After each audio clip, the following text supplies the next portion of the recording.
Scar.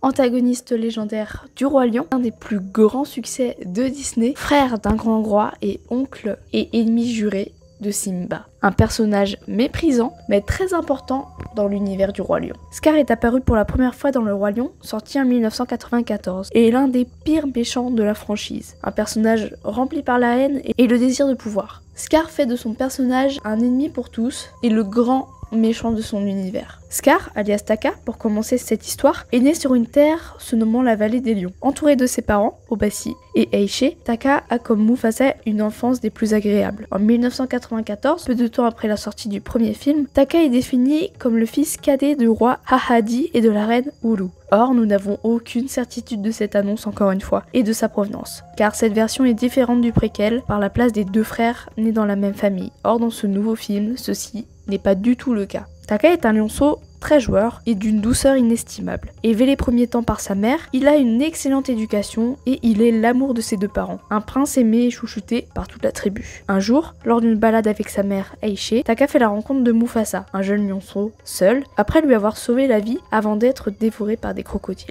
Taka prend très vite Mufasa sous son aile et le couvre comme un grand frère le ferait. Il convainc même sa mère de ramener le petit Mufasa dans sa tribu. Taka est un lionceau malin et permet de convaincre son père de ne pas tuer Mufasa avec l'aide de Aishé. Taka a toujours voulu avoir un frère et ce dernier se réjouit d'avoir enfin son souhait le plus cher. Les deux frères grandissent vite mais ont des éducations très différentes. D'un côté on a Taka qui vit dans un monde de mal avec des pachas et des lions malhonnêtes et d'un côté on a Mufasa qui a été élevé par les femelles où ils ont le courage et l'amour des mères. Taka évolue différemment que Mufasa. Il est même jaloux de la relation qu'il entretient avec sa mère. Mufasa est comme un fils pour Aishé. Taka en a marre de rester glandé et dormir avec les mâles. Il veut apprendre à chasser et être avec son frère. Lors d'un entraînement de chasse mené par Aishé et Mufasa, les deux tombent nez à nez avec deux immenses lions blancs adultes. Une bagarre se suivit sous le regard de Taka, terrorisé par la situation et qui décide de fuir, laissant Mufasa et Aishé se battre. Taka, en retournant dans la vallée, avertit les autres du danger, mais son père et les autres sont bien trop trouillards pour aller les aider. Pendant ce temps-là, Mufasa, dans un coup de grâce, tue un des lions, qui s'avère être le fils d'un présumé roi des vagabonds, Kiros, se nommant Saichu. Au retour des deux battants, Mufasa est remercié par Obasi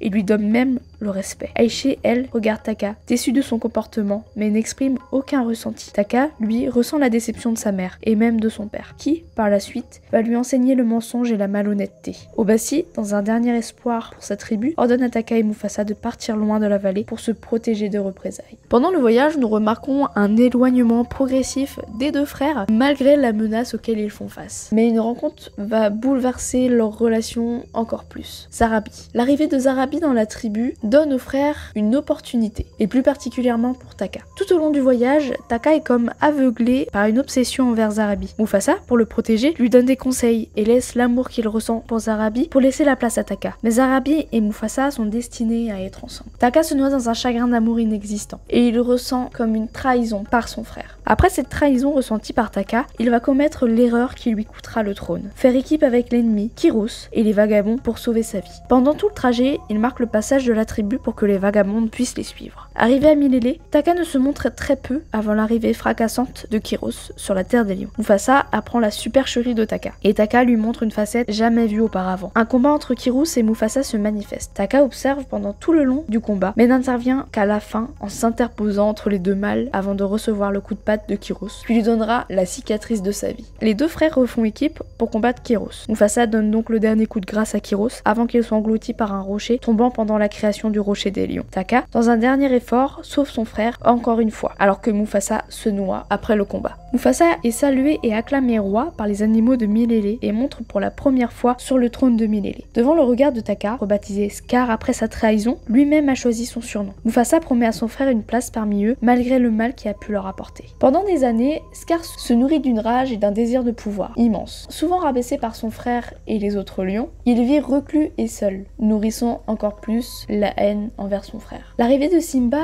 est pour lui une chance de moins d'accéder au trône, et il voit d'un très mauvais œil son arrivée. Malgré cela, il se montre très agréable avec Simba, mais juste dans le but de tuer son frère, Mufasa. Cette mort qu'on connaît tous dans le canyon